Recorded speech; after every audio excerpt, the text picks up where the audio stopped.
Hola, es un placer para mí muy grande estar aquí con ustedes en este curso de posgrado en Derecho de Familia. Mi nombre es Fernando Moreira Freitas da Silva, soy juez de Derecho en Brasil, soy doctorando en Derecho por la Universidad de San Pablo y estoy aquí para discutir un poquito con ustedes las transformaciones en el derecho de familia en Brasil en los últimos años y qué cosas nosotros podemos aquí discutir para tener también una importancia para los estudios, para las pesquisas de ustedes en Paraguay. Entonces, mi objetivo es traducir para ustedes las transformaciones en nuestro derecho de familia brasileño. Pido ya perdón a ustedes por eventual error en mi español, pero prefiero, hace muchos años que no lo practico, pero me parece que es más interesante intentar hablar español a hablar portugués, corriendo el riesgo de que ustedes no me comprendan, ¿ok? Entonces vamos a hablar en español, intentar hablar esta bella lengua de ustedes. Es un placer muy grande estar en este trabajo, en este curso. Yo me dedico al derecho de familia aquí en Brasil, sobre todo, al derecho civil, pero con un aspecto de mayor importancia, de mayor trabajo con el derecho de familia y también el derecho de la niñez. Mi tema que yo trabajo es la adopción de niños y adolescentes en nuestro país. Yo voy a hablar a ustedes entonces acerca de las transformaciones en el derecho de familia y aquí hablaremos de 5 puntos y pasaré a hablar de cada uno de ellos. Yo separé aquellos puntos que me parece que son más importantes en nuestro derecho. Primero de ellos vamos a hablar acerca del casamiento en Brasil de personas del mismo sexo. Bueno, lo que pasa es que en Brasil el artículo 1723 de nuestro Código Civil brasileño, este artículo dice que el casamiento es entre hombre y mujer. Expresamente habla que el casamiento en Brasil es entre hombre y mujer. Y el artículo 226, párrafo tercero de nuestra Constitución Federal, artículo 226, párrafo tercero, dice que el casamiento es reconocido como entidad familiar entre hombre y mujer. Nuevamente, así como el Código Civil, la Constitución brasileña dice que el casamiento es entre hombre y mujer. Lo que pasa es que nosotros tenemos ahí un cambio de valor.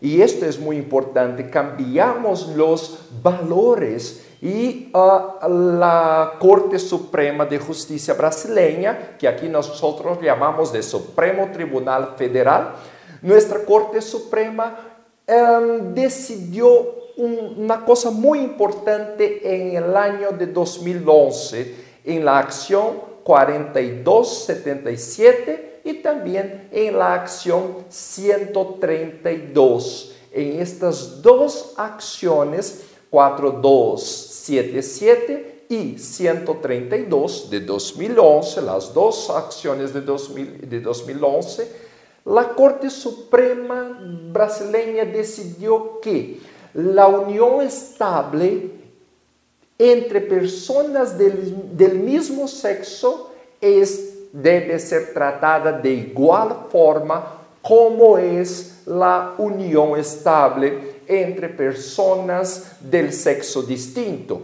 la unión estable heterosexual. Entonces, nuestra Corte Suprema dijo, a partir de hoy, no hay que hacer diferencia entre la unión estable de personas del mismo sexo y la unión estable de personas de sexo diferente. Esta fue una importante decisión de nuestra Suprema Corte y que cambió todo el entendimiento que nosotros teníamos acerca de la unión estable de personas homosexuales.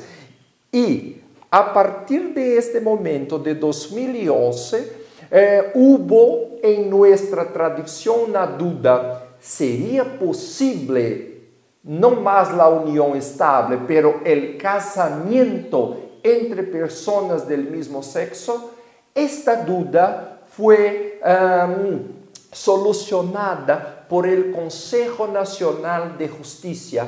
Creo que en Paraguay no haya esto, porque la Corte Suprema de Justicia en Paraguay me parece que cuida, es la Corte Máxima, tanto en la parte legal como también de la parte administrativa de los otros tribunales del país, ¿no? Aquí en Brasil no, nuestra Corte Suprema es de la parte de la justicia, del derecho, pero tenemos otra que se llama Consejo Nacional de Justicia, que es la Corte Suprema, pero para materias administrativas. ¿Y qué hizo el Consejo Nacional de Justicia en Brasil en 2013? Publicó en este año la resolución 175 de 2013. ¿Qué dijo esta resolución? Dijo que a partir de hoy está claro que es posible en Brasil el casamiento entre personas del mismo sexo. Todos los jueces de Brasil, todos los registros civiles deben hacer el casamiento entre personas del mismo sexo. Miren la importancia de esto para la evolución social, ¿no es verdad? En Brasil nosotros tenemos un doctrinador muy importante que es el profesor, ya es fallecido, se llamaba Miguel Reale. Miguel Reale, en su teoría tridimensional del derecho, decía que el derecho es hecho de primero, segundo, del valor y tercero, de la norma. Vemos en la realidad social personas del mismo sexo conviviendo, es el hecho. Valores, los valores están cambiando, la sociedad es plural. Nosotros estamos viendo que hay familias del mismo sexo. Estas familias tienen hijos, estas familias tienen patrimonio, tienen diversas situaciones sociales. ¿Y cómo vamos a hacer? ¿Cerrar los ojos para esto? No es posible. Entonces, si tenemos tenemos valores, nuevos valores en la sociedad, la consecuencia es la norma. Tenemos también que ver la norma. La norma necesita cambiar. El problema es que en Brasil la norma va a depender de la acción del Congreso, del Poder Ejecutivo, del Poder Legislativo, se lleva mucho tiempo para ocurrir, ¿no es verdad? Mucho tiempo. Y este es el problema. La Corte Suprema de Brasil, delante de esta situación, dijo, bueno, no podemos más esperar. Los derechos de esta persona del mismo sexo, ¿qué estamos haciendo para tutelar, para proteger? Y a partir de esto dio la decisión, esas dos decisiones, y podemos en nuestro país, en este momento, tener el casamiento entre personas del mismo sexo.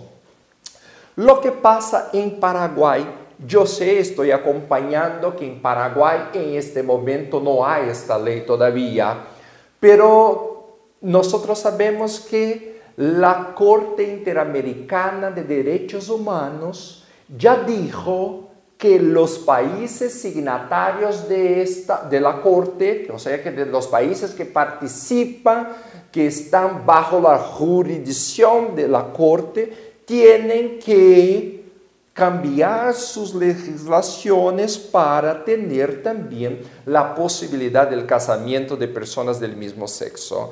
Lo que estoy escuchando es siempre el mismo discurso. Bueno, la Corte no tiene un poder, no es obligatoria la decisión de la Corte, pero no podemos olvidar que la Corte Interamericana de Derechos Humanos tutela los derechos humanos entre los países signatarios y una decisión de la Corte, mismo que no tenga el carácter obligatorio, ciertamente nosotros tenemos que pensar que hay un valor por detrás de esta decisión y tenemos que realmente cumplirla y trabajar nuestras legislaciones para aceptar en estos países. Mirando la situación de Paraguay, yo creo que no podemos, así como en Brasil, esperar por ahora que tengamos un cambio legislativo. Yo creo que no es el momento, pero la Corte Suprema, esta sí puede cambiar el entendimiento, ampliar, yo diría, ampliar el concepto de familia de la Constitución paraguaya. Fue eso que hizo la Corte Suprema brasileña. Nuestra Corte Suprema dijo: la Constitución brasileña, así como el Código Civil, cuando dicen que la familia es hecha del hombre y de la mujer, trajo solamente un tipo de familia. Eso no quiere decir que no haya otros tipos de familia. Nosotros tenemos ahí la familia heterosexual o heteroafectiva, pero hay otros tipos de familias que no están expresos en la Constitución. Y nosotros tenemos ahí lo que el profesor Hans Kelsen dijo, que él dijo de la norma general negativa, o sea, cuando una norma no prohíbe, significa que ella permite. Norma general negativa de Kelsen. Cuando una norma no prohíbe, significa que ella permite. Entonces, la Constitución, ni la brasileña ni la paraguay, prohíbe. Está prohibida la unión homoafectiva o homosexual. No dijo esto, dijo que la familia, el casamiento, es entre personas del mismo sexo, hombre y de sexo diferente, hombre y mujer, pero no prohibió absolutamente nada. Entonces sería permitido. Pienso que una interpretación de la Corte Suprema en Paraguay pueda solucionar. Y para que la Suprema Corte o la Corte Suprema en Paraguay diga esto, es necesario provocar primero los jueces y los tribunales para que el asunto llegue a la Corte Suprema, ¿no? Segundo asunto que traigo a ustedes es el asunto del poliamor. Fernando, poliamor, ya en Brasil está así, están trabajando con poliamor. Bueno, el asunto es el asunto del momento en Brasil, pero no está regulamentado. Nosotros también no tenemos en este momento una decisión de los tribunales superiores, pero los jueces de primer grado, los jueces de primera instancia ya están siendo llamados a esta situación, a estos problemas del poliamor. Porque Brasil, así como Paraguay, es un país monogámico. O sea, un hombre, una mujer, ahora en Brasil, 2 hombres o 2 mujeres viviendo juntos, ¿no? Pero hay situaciones concretas en que nosotros tenemos un hombre viviendo con 2 mujeres, son 3. O 2 mujeres viviendo con un hombre. Miren, 2 hombres y una mujer. Estas situaciones concretas que nosotros tenemos traen situaciones en la parte de los bienes, en la parte de la sucesión, en la parte de los derechos como pensión, jubilación, en la parte de la previsión social. Miren, por ejemplo, si dos mujeres, por ejemplo, viven con un hombre, son 3, poliamor. Bueno, ¿está permitido esto en Brasil, Fernando? Hasta ahora no. Pero miren, en realidad no está permitido, pero es una situación, un hecho de la vida. Las personas viven juntas, un hombre y 2 mujeres. La vida entera juntos y este hombre muere hoy. ¿Qué voy a hacer con su pensión? ¿Qué voy a hacer con su jubilación? ¿Voy a dar a quién? ¿A una mujer o a las 2 mujeres? ¿Sería justo dar una pensión solamente a una mujer? ¿Y cómo elegir cuál es la mujer? Si el hombre convive con las 2 mujeres, ¿cómo solucionar esto? Los jueces están siendo llamados en esta parte de la previsión social y están diciendo, bueno, en este caso, yo tengo que reconocer que esta es una entidad familiar, que estos 3 vivían juntos y que es necesario dividir esta pensión o esta jubilación entre ellos. Por ahora no hay ninguna decisión de la Corte Suprema, pero creo que en breve la Suprema Corte de Brasil tendrá que decidir acerca de esto, porque es una situación de la vida, ¿no es verdad? El tercer asunto que traigo a ustedes es la llamada multiparentalidad o pluriparentalidad. ¿Qué es esto, Fernando? Es la situación muy común en la práctica de un padre, por ejemplo, de un hijo, de una persona que tiene 2 padres y una madre, por ejemplo. Pero ¿cómo así, Fernando? Imaginen ustedes que el hombre era casado con una mujer, el padre biológico y la madre biológica de un niño. El padre se divorció de la mujer y fue a tener su vida. El padre fue a vivir con otra mujer y con aquel niño. Y la madre también tuvo su vida, siguió su vida. Y lo que pasa es que este niño que fue a vivir con su padre y otra mujer, pasó a tener cariño, pasó a tener amor, pasó a ser tratado como hijo por esta nueva mujer. Y para este niño, él llama a esta nueva mujer de su padre como madre, pero él tiene una madre que acá nosotros llamamos de madre afectiva o madre socioafectiva y la madre biológica. Cuando se pregunta al niño, ¿quién es su madre? Él dice siempre, yo tengo 2 madres. La madre que vive con mi padre y la madre biológica, la madre afectiva y la madre biológica. Él no quiere elegir una madre porque las 2 son importantes en su vida. Delante de esta situación, la Corte Suprema de Brasil dijo que nosotros tenemos que hacer reconocer estas 2 madres. Tenemos entonces, en este caso concreto, este niño tiene un padre y 2 madres. Consecuencia de esto, dijo la Suprema Corte brasileña, la Corte Suprema brasileña, se debe poner en el registro civil de la persona el nombre de las 2 madres y del padre. Supongamos nosotros que esta otra madre, la madre biológica, se casó también y tenía otro marido, y el niño reconoce también este marido como padre. Lo que pasa es que nosotros tenemos un niño con 2 padres y 2 madres.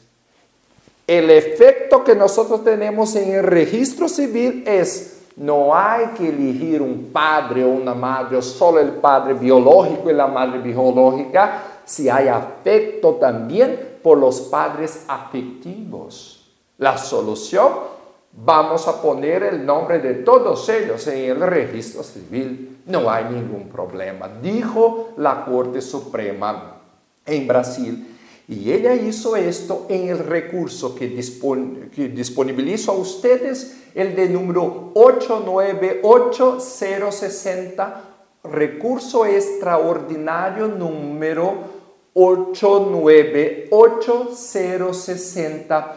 Dijo la Suprema Corte, yo tengo que reconocer el principio de la dignidad de la persona humana, principio de la búsqueda de la felicidad y principio de igualdad socioafectiva y la igualdad biológica, sin ninguna distinción entre estos dos tipos de paternidad biológica o afectiva. Todos ellos están en el mismo plano. Con esto, lo que nosotros tuvimos es la decisión de la Suprema Corte brasileña diciendo: vamos a lanzar los nombres de los padres afectivos y de los padres biológicos en el registro civil. Problemas, la decisión fue del año pasado. Todo esto nosotros vamos a enfrentar a partir de este año, o sea, inúmeros problemas. Por ejemplo, la parte de la previsión social. ¿Quién recibirá en caso de fallecimiento, por ejemplo? ¿Quién recibirá la pensión, la jubilación? ¿No? Se dividirá, por ejemplo, un niño que tiene dos padres y una madre, se dividirá la pensión, por ejemplo, en partes iguales, o los bienes en caso de muerte, se dividirá en partes iguales entre los tres padres, o se divide 50% para la madre y 50%, los otros 50% se divide entre los dos padres, 25 para cada uno. ¿Cómo se hará esto? Es una duda que tenemos y que necesitaremos del tiempo para decidir esto. En mi caso, yo creo que son tres padres, entonces hay que se dividir todo en partes iguales. Es mi opinión. Vamos a ver cómo se comportará nuestro derecho brasileño en los próximos años. Cuarto asunto que traigo a ustedes, el parto anónimo. Miren ustedes, ¿qué es el parto anónimo? ¿Cuál es el concepto? Es cuando se reconoce el derecho de la mujer, es un derecho de la mujer de omitir su parto, de omitir que tendrá un hijo o que tuvo un hijo. La mujer tiene el derecho al secreto, al anonimato del parto. Acá es un problema, hay un problema, creo yo, con esta expresión parto anónimo, porque en realidad el parto no es anónimo. ¿Por qué? Porque mismo en el caso que la mujer diga, yo no quiero que hable a nadie acerca del parto, yo no quiero que hable nadie acerca de mi hijo que acaba de nacer, yo no quiero. Mismo en este caso, habrá el derecho del hijo a conocer su propia origen, o sea, el hijo cuando crezca tendrá el derecho de venir al Poder Judiciario, pedir las informaciones de quién es su madre. Este derecho de conocer el origen genético existe. No hay como retirar este derecho. Pero lo que se sucede es que en Brasil, a partir del año pasado, con la ley 13.509 de 2017, dijo, a partir de hoy, la mujer tiene este derecho al secreto, al sigilo. O sea, ella, cuando no quiere tener un hijo, basta comunicar a la justicia que no quiere aquel hijo, que la justicia tendrá todo el cuidado necesario para omitir esta información. Esta información será secreta, sigilosa, constará en el registro solamente para evitar impedimentos matrimoniales y también para garantizar el derecho a conocer la propia origen, pero jamás se podrá utilizar esto para dar informaciones en la certidumbre del niño, para decir su madre está aquí, es esta, es la madre biológica. No, con esto, porque este tipo de actitud, porque este tipo de ley es importante, porque acá en Brasil, por ejemplo, nosotros teníamos muchas situaciones de madres que, no queriendo tener un hijo, ¿qué le hacía? O practicaba el aborto o echaba a su hijo en la mata, echaba a su hijo en la basura, echaba a su hijo en el río, matando el niño o la niña. Entonces, es para garantizar el derecho de la madre y también para proteger al niño que nosotros tenemos esta importante legislación, ¿no? Para omitir, garantizar el derecho de omitir el embarazo, de omitir la existencia de un niño y garantizar el derecho del propio niño. Es un derecho de la madre, pero también del niño. Y yo creo que es una de las más importantes leyes que nosotros tuvimos ahora en Brasil en los últimos tiempos, ¿sí? Y para el último punto que traigo a ustedes es acerca del divorcio.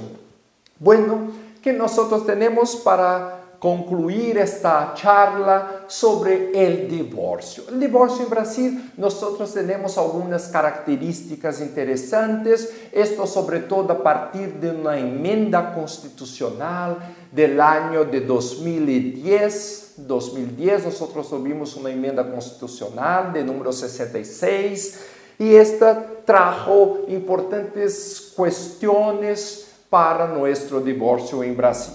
Primera de ellas es que ahora no hay que esperar más tiempo ninguno. O sea, yo me caso hoy, mañana yo puedo divorciarme y pasado mañana yo puedo casarme nuevamente. No hay problema ninguno con esto. Caso, después divorcio y caso de nuevo, sin ningún tipo de problema. No hay más plazos. Yo no estoy atado a la persona, ¿no? Puedo cambiar de casamiento, de pareja sin ningún problema. Facilitó mucho, ¿no? Y ni por esto se acabó la familia brasileña. No se preocupe con esto. La familia brasileña sigue a existir sin ningún tipo de problema. ¿Qué es de muy importante que hay en Brasil? Al contrario de lo que sucede, por ejemplo, con la ley número 45 de 1991 en Paraguay, que trae las causales, o sea, los motivos para el juez decretar el divorcio. En Brasil no hay necesidad de discutir las causales, no hay más necesidad de imputar culpa al otro compañero, por ejemplo. No hay necesidad de esto para tener el divorcio. Yo no necesito decir que la persona tiene un comportamiento inmoral. Yo no necesito decir que tiene un estado habitual de embriaguez. No necesito hablar de injurias graves, de adulterio. No necesito probar nada de esto para divorciarme en Brasil. Basta que yo diga, señor juez, yo no quiero más. Yo no soy obligado a estar atado a una persona que no quiero. Por esto quiero el divorcio. Nosotros decimos que el divorcio en Brasil es el derecho potestativo de la persona. O sea, basta que yo quiera. Yo no tengo que imputar nada, culpa a nadie. Basta decir que quiero el divorcio. Entonces, me parece que un estudio muy interesante es bueno hacer entre lo que dice la ley 45 de 1991 en Paraguay con el derecho a actuar en Brasil, porque en el pasado nosotros también teníamos que imputar culpa, las causales nosotros teníamos que imputar, pero hoy no más. ¿No sería interesante hacer un trabajo comparativo en estas situaciones y pesquisar otros lugares, otros sitios donde sea o no sea importante hablar de las causales? Me parece un asunto muy interesante para pesquisa. Nosotros no necesitamos, aquí los jueces, no necesitamos marcar audiencia para oír la mujer o el hombre si quiere mismo divorciarse, oír los hijos, jamás. Aquí no, la parte constituyó un abogado, un procurador, para venir a juicio, decir al juez que quiere divorciarse, el juez inmediatamente escucha el Ministerio Público y ya da la sentencia, dicta la sentencia sin ningún problema. No necesita oír a nadie para decir, usted no quiere retornar, no quiere intentar nuevamente. No, nada de esto. Vamos a hacer. Y yo digo y repito, las familias en Brasil no se acabaron por causa de esto. Sigue a existir, se casa todos los días, pero también se divorcia todos los días sin ningún problema. Otro, en el mismo pedido, el juez puede decidir acerca del divorcio de las partes, de la guardia de los niños, de los alimentos para el niño o para la compañera, la esposa, para el marido. Acerca de los alimentos podemos decidir sin ningún problema, guardia, divorcio y todo más, en la misma acción. Por fin, hablo acerca del apellido del otro, ¿no? En Brasil, tanto el hombre como la mujer, cuando se casan, ellos pueden elegir utilizar el nombre del otro, pueden elegir utilizar el apellido de familia del otro. Entonces, en el momento de divorcio, la persona que utilizó el apellido, por ejemplo, del marido, la mujer que siempre utilizó el apellido del marido la vida entera, cuando se divorcia, tiene que sacar de sus documentos, tiene que sacar de su vida aquel apellido que en el momento del casamiento, hace años atrás, se incorporó al nombre de ella. Hay que sacar esto en el fin del casamiento, en el momento del divorcio. Entonces, en el Brasil antes era así. Hoy no más. Hoy es un derecho. En el momento que el nombre de la mujer se cambia para añadir el apellido del marido, es el derecho de ella, de la mujer, en el momento del divorcio, decidir acerca de un derecho que es suyo, un derecho al nombre, un derecho de la personalidad. Entonces, en el momento del divorcio, cabe solamente a la mujer y no al marido decir se sigue a utilizar el nombre, el apellido del marido, o se seguirá sin este apellido, sacando este apellido de su nombre. Bueno, entonces aquí yo finalizo mi charla con ustedes. Digo que fue un placer inmenso hablar un poquito en este corto espacio de tiempo, pero muy importante hablar de las experiencias brasileñas en derecho de familia, y una pena no poder estar juntos para cambiar estas informaciones, mirando en los ojos, escuchando preguntas, pero yo pongo acá mi email. Yo disponibilizo mi email y yo pido a ustedes que si quieren, por favor, escriban, saquen las dudas, me ofrezcan también artículos o cosas que sean interesantes en la parte que yo pesquiso, que es la adopción de niños y niñas y adolescentes. Este es el asunto que yo me dedico hace mucho tiempo, es mi tesis de doctorado, haré en esta parte de la adopción. Entonces, estoy a disposición de ustedes. Aprovecho también para invitarles para un evento que yo sé que tendremos acá en Brasil, en Mato Grosso del Sur, nuestra provincia, y números jueces de Paraguay que vienen para acá a participar, que es el evento que se llama ENAPA, de 15 a 17 de noviembre de 2018, de este año, de 15 a 17 de noviembre, tendremos acá el ENAPA, Encuentro Nacional de Adopción, que ocurrirá en la ciudad de Bonito, una bella ciudad de Brasil. Y las informaciones sobre este importante evento está en el sitio afagas.org.br, afagas.org.br. Sigue, por tanto, mi invitación a todos ustedes. Agradezco nuevamente a la oportunidad. Un gran abrazo y hasta luego. Chao, chao.